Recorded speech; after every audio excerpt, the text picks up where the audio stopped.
All right, guys, so before I get into the normal stuff, I actually want to share with you guys a little story. So there once was this grown-ass man with a grown-ass job who was still a fan of G.I. Joe and G.I. Joe figures.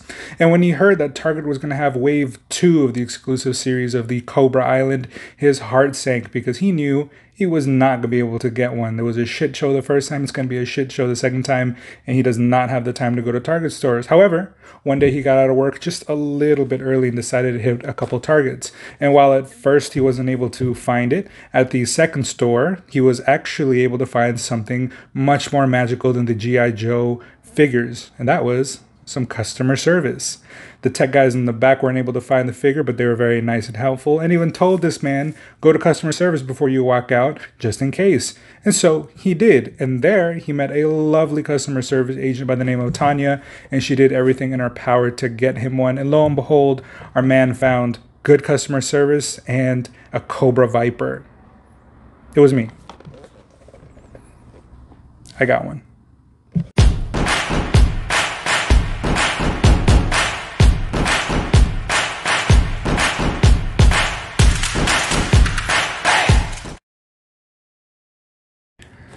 Alright, you guys, welcome back to another TBG Trial by Gaming feature, and as you heard, I was able to finally get a Cobra Viper from the infamous, elusive Cobra Island Target exclusive. It wasn't easy. I went to a bunch of different Targets, but as I told you in the story prior, I finally found some good customer service from some Target employees, and they came through and got me this bad boy right here.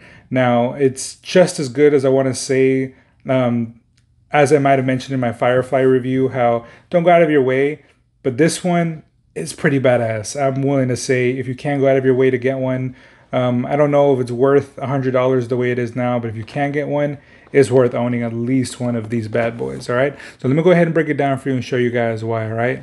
Let's get it. All right, you guys, so here we have the Cobra Trooper front, side with some beautiful artwork, the very well illustrated Cobra Island map that we've been used to seeing so far. This is the 22nd in the line of the G.I. Joes. Again, very beautiful looking with all these stats that we normally see that you have to go onto the G.I. Joe online website in order to decipher. Now, overall, I think this figure looks beautiful within its box. A lot of color contrasting between the blues, the reds, the blacks, the silver, even though it's supposed to be chrome face, but I think it's still really, really fucking dope. I think that just seeing it on the shelf, it's got a lot of shelf presence, even being kept inside the box, but I promise you it jumps out to life even more outside of the box. But overall, I think that this is your general packaging of all the G.I. Joes. You got the Cobra Island on the bottom left, really nice look of the Cobra Viper on the right in an illustrated fashion, and it's actually kind of cool. Let me go ahead and show you guys real quick. If you flip to the side and you look at the other Cobra Vipers that they have on there, you'll see that none of them seem to be wearing the scarf other than the one on the front right there. So it's kind of cool that they try to give you a little bit of a distinction in between them in the actual character drawings of the figure. All right, you guys, so I'm just going to go ahead and say this is beyond a shadow of a doubt the best G.I. Joe figure that they've come out with so far. I think the Cobra Trooper was very, very good, and it was a little lacking in paint, but I think this figure overall just takes the cake. Now, for me, I love me some army builders, and I love it when we get such badass army builders like this guy right here. Honestly, if they were to just give him a unique head sculpt with a human face instead of this Viper, I could take him as a unique, you know, Cobra character. That's just how good he looks. Now, this figure does have just a few little quirks, but let me go ahead and show you overall the breakdown front to back of the actual character. Okay, so here we have the front shot. Beautiful neutral pose. All the G.I. Joes have this neutral pose, just straight up and down, ready at attention. Rear shot with the backpack on, and as you can see, beautiful Cobra logo done very nicely on the back with a lot of other attention to detail just to make it way more three-dimensional. Here is the rear shot without the backpack, and as you can tell, still pretty good looking. And then your left side, which again, still pretty good neutral pose. So when it comes to overall paint work, I think they did a really good job with this guy. All the reds are pretty clean all the way through from top to bottom. All the emblems and symbols on him, which he has surprising amount, came out clean. Again, he has one, let's say, right here on his chest, right here on the belt. We see one again on the back of the backpack, and it's all really clean, and they contrast again very well with the different blues. We have a more navy colored blue as the primary color all the way throughout the figure. and then we have some red on the trims, and then I don't see it again, but if you actually take a look on the back side, the backpack has a slightly different, let me get out of the light, has a slightly different blue right there, but for the most part, I still feel like it matches up pretty well. And then of course grays for certain things like the ropes, the back of the head, the scarf itself, but for the most part, paint forward and back. It's great, man. This is a high quality detailed figure with lobs of paint on it, and I think that they nailed the look that they were going for. Personally, I wish we would have gotten more of a chrome finish for the visor, but as you can tell in the lighting, and it actually picks it up a lot better on this camera than I think the eye catches it, but it looks a lot more chrome in camera than it is in person. It just looks more of a maybe silvery metallic than it is really a chrome piece like the artwork on the box kind of shows us it to be. So when it comes to accessories, the Viper actually comes with a nice assortment. It comes with a backpack, 2 wrist gauntlets, a potential watch that I can't tell if it comes off, so that's why I don't want to necessarily call that portion an accessory. But he also comes with 2 weapons, a scarf, and a pair of goggles, which make absolutely no sense, but it's part of the aesthetic. And I'm not going to lie, I do kind of like it. I do love leaving the goggles on the top of the visor itself. So for starters, we do have the backpack itself, and it is a pretty good looking backpack. The reds are all very clean on the canisters and then on the Cobra symbol, and you can see the blue behind it perfectly done. And then the black itself is the plastic that it's molded in. So of course it's going to be pretty fresh, pretty clean looking. And then the gray rope itself, again, very textured, very nice look overall. I think they knocked it out of the park with this backpack. Next, we have this pistol. I believe this is just the same one that came with the beachhead, but it's just going to be in basically a black plastic. But it's really good. It fits in his hand incredibly well, and you can look down sight about as good as these G.I. Joes can. But it's just an all flat black plastic, which way more realistic than an all flat green. But for the most part, I think it fits the aesthetic of the character very well. Now, for me, the goggles are kind of a funny piece because, again, why does he have goggles? He's wearing a visor, but as you can tell, for the most part, it's just an all flat black plastic, maybe a little bit of sheen to it, but it looks pretty good. It's done pretty well. It has a little bit of stretch, but I really wouldn't play with it more than you need to. But the funny thing is, I guess it's realistic, but the goggles themselves, I don't know if you can tell right there, they have a bit of a nose divot, which again doesn't make sense unless maybe they had planned on giving us a head sculpt under the helmet, which would have been dope, but you know, maybe that'll be for a future release. Then we have the scarf itself, and it's actually pretty cool. It's just a flat gray. It's got some textures to it, some riffles, some ruffles. I think overall it's a good aesthetic, and it looks good on the figure itself. Helped to break up some of the, you know, deep blues, reds, and grays on him. Give him a little bit more of a 3-dimensional shape. But I think overall it looks pretty good, and it actually just kind of opens up right here, so you don't have to take off the head, which is kind of what I did. But yeah, you can just clip it on just by opening it up and slipping it through the neck, as you can tell. Last but not least, we have the Cobra Viper's, I guess you can say, assault rifle. It looks kind of like one of those energy weapons, while at the same time looking like a legit just military gun. But it looks really cool. It's an all-flat black plastic all the way through. It's got a handle on the front. It has no trigger guard, which I actually kind of like for these action figures because it makes it a lot smoother to put in hand because you don't have to try to fix the index finger into it. So for the most part, I love the aesthetic of this weapon. Clean all the way through, and something that I wasn't expecting. I'm really glad we did get it. But you can take off the clip from the gun itself, which I think is really dope. There's nowhere to store it on the figure, so it's not like you can take it off. But again, you only come with one clip. Why not just already have it in the gun? But it just looks really cool when you are maybe photographing him reloading. That's just an option that we haven't seen on any of the other figures, and this is the first time we're getting it. So pretty dope on the Cobra Viper. So when it comes to articulation, the Cobra Viper has a lot of what the Firefly had, which is overall good articulation like the rest of the G.I. Joes do. He has that plastic vest over the middle of the torso, so obviously you're not going to get a full range that you normally could out of the chest / abdomen, but it really all depends on how the rest of the figure comes together with its articulation to give you that feeling of mobility. And I feel like this one specifically does a perfectly fine job, just like the rest of them really. So let me go ahead and break down articulation. So the head does go up about yay far, and as you can tell right here, it just kind of hits, so that's about as far as you can get forward. and then about as much as you can get, excuse me, backwards, and then that as much as you can get forwards. So for the most part, not bad.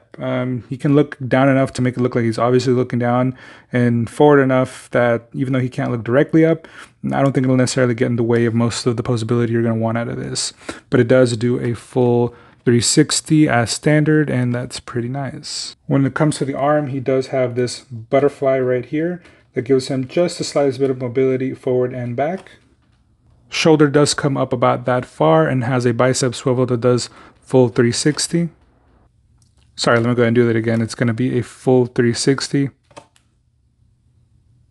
Elbows have double joints and can go way past 90 degrees. You'll be able to get this guy in all the poses that you want to get him into. And then the hand on the right hand hinges inwards like the frisbee throwing hand. So works pretty well. And the gauntlet only gets in the way of him really going back, but it is a little bit pliable, so you can get a little bit more. Or if you just fold his hand upwards, he can do the full Kamehameha, as you can tell. So the other arm is exactly the same. The only difference is on this hand, he has the cowboy hand. So he can point it more downwards. And as you can tell, he does have a watch right there. The watch does not come off. It's actually directly molded into the not the articulation, but just the model of the hand. Now on the inside, he does have at least at the waist, you can do a full 360. And then somewhere up here, there's a joint for the abdomen that does allow him to go forward only about that much and backwards ever so slightly, but enough to show that there is articulation in the chest and abdomen. At the hips, he can't do the full splits, and obviously he does have the cuts at the top of the thighs that do the full 360, which showcase the fact that they put red for some reason on the outside of the hips and then on the inside of the thighs. He does have double jointed knees, which allow him to go basically kick his own ass, which is perfectly fine. And then I hadn't noticed before, but he does have a calf cut, which does allow him to do a full 360. And then, of course, he has ankle rockers, which allow him to do, basically as far as you're going to need. That's pretty good. And then, obviously, he can go up about that far and about that far down. So obviously this was a big win for Hasbro. This is a dope ass figure that comes with everything you would want out of a G.I. Joe figure. I think it's sad that it's only a Cobra Island wave because this has been illustriously hard to find by most people. Some people are able to get away with a whole case. Other people have been looking for weeks, have not been able to find anything. So that kind of sucks. But I think that this is a must have for sure. Now, before I go away, let me give you guys the last breakdown, which is going to be the size comparisons because I know you guys want to see how these stack up against other Joes. All right, so here we have him next to Cable, and as you can tell, he stands pretty well. Cable is supposed to be a tall guy, and just like the Firefly, this looks like it could potentially be real, and especially when you're just taking diorama shots, I'm sure you can make it look aesthetically very pleasing. Next, we have the Storm Collectibles Axel, but this one right here, I think, is a little too out of scale. He looks just a little too big overall. The feet, the hands, the arms. I think that this won't scale as well, but potentially you could still make it look good in certain photos. But this one's going to be a little bit more of a stretch, but that's a good comparison against figures that are a little bit bigger in overall scale. Next, we have the Infinity War Mafex Thor, and this actually is a little on the smaller side. Maybe if he had his own helmet, it would look a little bit more better. But let me go ahead and actually line it up back to back just so you guys can see the height difference. So as you can tell, it's actually not that bad. And actually, now that I'm a little bit lower and taking a look at it, this isn't half bad. This could actually work pretty well. It looks to be pretty close in size, and I guess Chris Hemsworth's character would be a bit on the taller side if this were really to scale. But for the most part, I think it doesn't look too bad, and this on a detail for any kind of diorama that you're trying to make will actually look pretty solid overall. Here is a NECA Triceraton, and as I mentioned last time, this looks really dope. I think if you were to make some kind of diorama with it, they match up, I think, perfectly with each other. I think the only real problem is that aesthetically, the Triceraton look just obviously cartoony, while the G.I. Joes obviously have a very real aesthetic, so maybe in dimmer lights where you can kind of get away with that, it'll look a bit more cooler, but I think for the most part, the scaling here with 6-inch human figures is pretty spot on. I personally love it. Now, here he is next to the Beachhead, and of course, they look exactly to scale, both of them. This looks really good. It's going to look really dope when you have them on the shelf together, as you can tell right here. And they share, I don't really think they share any real parts at all. not even the vest. These are completely unique sculpts to each other. And for the most part, I think the only thing they share again is that pistol, but this looks really dope. And is that a Halo gun in Beach Head's arms? Yeah, it is. Yeah, it fucking is. Now, here we have him next to the Firefly, and as you can tell again, scaling is perfect. These guys look great around each other, and there's just a lot of uniformity here while still being very personalized. But these guys look really good. I think G.I. Joe is knocking it out of the park, and I really think they need to stop with this Target exclusive stuff because it's just really hard for people to get their hands on it, and giving us more options and putting them out there, we're gonna buy them. I've yet to really see any back stock on any GI Joe stuff because people are just buying them like crazy. And now for the moment of truth. I want to say, the two toughest figures to find right now. You're not going to find the Cobra Trooper at all. They're gone.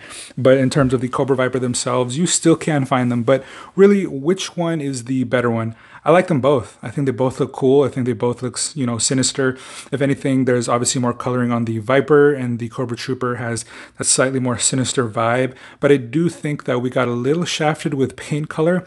I think that we should have gone a little bit more in the vest. There's a dark metal gray that we have on the arm, but there's also some gray finishing that you can see right there in the face. Just basically some gray outlining that I think the character should have gotten all over to make it look more metallic and just more badass. So for me, between both of these, I have to say that the Cobra Viper is definitely my favorite, but this is a close runner-up. I think these are both dope, and if you can get them, get them. They're both worth at least $100 on eBay and Amazon, and probably in LetGo and OfferUp and all of those websites. So they're not that easy to find, and if you're a huge G.I. Joe fan and you have the extra money, you might just have to cough up to be able to get these. But I think that if you're a big G.I. Joe fan, if you love this stuff, this is going to be worth it to you in the long run.